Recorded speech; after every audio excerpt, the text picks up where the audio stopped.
Hey guys, welcome back to my channel. In this video, I'm going to be talking about 9 tips on how to keep social media a positive and uplifting place for you. So if you think you could benefit from this video, then keep on watching. So you might think this is like really random that I'm making this video, but honestly, I have noticed a huge change. Ever since becoming a mother, I have used Instagram specifically in a whole completely like different way than I used to. I just want to say that I love Instagram. I think it's great. And I think that there's a dark side to it, but there's also a good, fun, positive light side to it. There's just things that you have to do and remember to keep the positive side. So the reason I'm making this video is because I have noticed that once I made these changes and once I set these limits, there was a huge change like in my mentality when I would get off Instagram, and I noticed that I wasn't feeling down, I wasn't feeling like drained, I wasn't feeling insecure and just stuff like that. So my hope is that you will also do the same and you will be able to implement these like tips and limits in your life, boundaries I guess we could call them, so that you can use Instagram, whatever platform, in a good, healthy way. So the first thing I'm going to talk about is you need to set a limit on your social media apps. So on my phone, there's an area called Digital Well-Being and Parental Guidance. And there's an area where you can set timers on your apps. And I think most phones have this now. So I definitely suggest setting a timer on your apps and giving yourself, this much time a day to be on Instagram, this much time a day to be on YouTube, this much time a day to be on Pinterest, because those things add up. So set limits and try to stick to them as best as you can. The next thing I'm going to talk about is unfollow someone that doesn't make you feel good about yourself. Why would you follow someone who makes you feel crappy? Probably a great person, but maybe you find yourself comparing yourself to that person. For example, I used to follow this one fitness girl for a long time, but I couldn't follow this person anymore because I was just constantly comparing my body to hers. And it's unrealistic because this person, works out at the gym like 2-4 hours a day and has never had kids. And here am I'm like comparing myself to someone who I've had 2 kids, Actually, I forgot you can mute people now. So just mute that person and call it good. You don't have to unfollow if you don't want to. If you want to make it permanent, unfollow. If you just want to be like, hey, I just need a break, just mute for a little bit. And on the other side of that, you should follow people that uplift you. You should follow people that make you feel good about yourself, that share joyful things, that are positive. One thing for me is I want to follow other moms that talk about momming or whatever. I want to follow moms that talk about motherhood in a positive way. I don't want to follow other moms that are constantly complaining, and sometimes you need those days, totally get that, but I don't want to follow moms that complain all day about this and that and that. It just doesn't feel good. It doesn't rub off on me in a good way. So follow people that uplift you and bring you up. You don't want anyone bringing you down. You want people bringing you up. This next one is something that I've definitely been guilty of, is don't be fake. Don't be fake. I love Instagram stories. I love taking pictures of my kids. I love filters. I love making things look like pretty. It's really hard to fall into this trap. I've definitely done it before, but you just have to check yourself like, hey, what I'm putting out there, is it real? Am I trying to put on a show? Just stuff like that. I'm just trying to be like as real, as honest as I can. This is stuff that I literally tell myself and I have to recheck myself on, because Instagram can go down real fast. You just gotta be aware with what you're doing, what you're consuming, and what's going on, okay?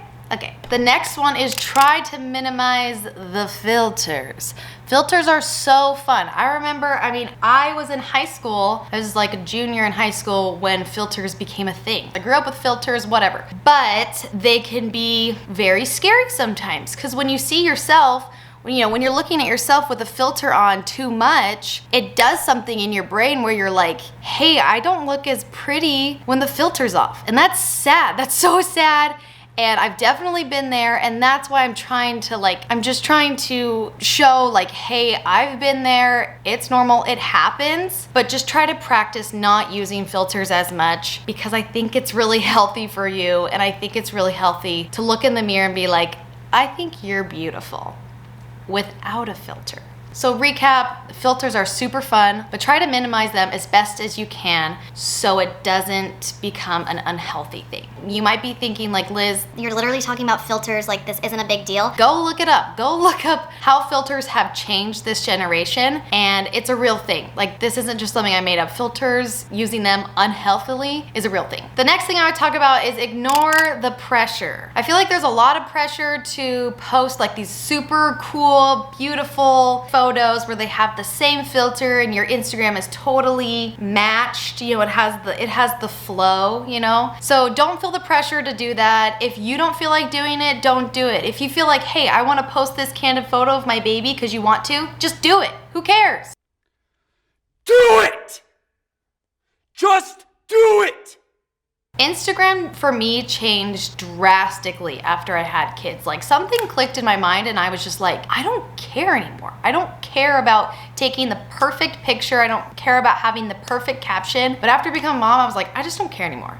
I think this picture of my child is adorable. I'm gonna post 10 of them. And I'm gonna make a long caption about every little milestone that he's done. Like, I just didn't care anymore. So ignore the pressure. Who cares about the pressure? If you wanna post that picture, post that picture. If you wanna make a weird caption, make a weird caption. Obviously, if you have like some sort of business and everything has to look, you know, nice and neat or whatever, that's a whole different situation. I'm just talking about like us average, you know, Instagram people where we just use it for friends and family and stuff like that. The next thing I'm gonna talk about is likes.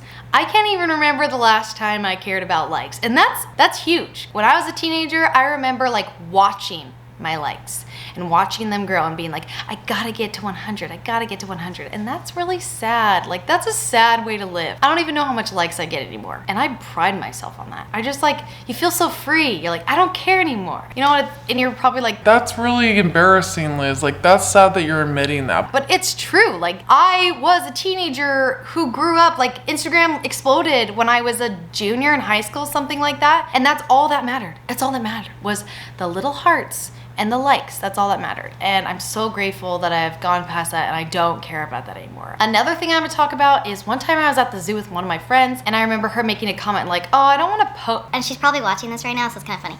But she was like, I don't wanna post that because my family would probably make fun of me. And I was telling her that I do this thing that if I have this little thought in my head, even if I think it's funny and I'm like, oh, I wanna put that on my story. And so if I have a thought in my head that's like, oh, people won't like that, or people will think you're weird, I like go against that little voice in my head and I post it. And it's almost like this like gratifying thing, like, oh yeah, I stuck it to the man, like I'm not letting Instagram control me. This might sound really, really weird, but I hope this makes sense. And it's really just things where I think I'm funny and I make myself laugh a lot. So my Instagram stories are they're just really random, but it's just one of those things where I'm like, I'm just gonna post it. And it makes me feel better. And the last thing I would talk about is probably one of the most important things is get off the explore page. That thing is, oh my gosh, it's so exciting, it's so entertaining, but dang, you can spend a crap ton of time on the explore page. And time just goes like this because you're just going like this and it just keeps going. It's never ending. And they know it. They know how to get you. They know what you like. They totally stalk, but they know what you want to see. I watched a video on,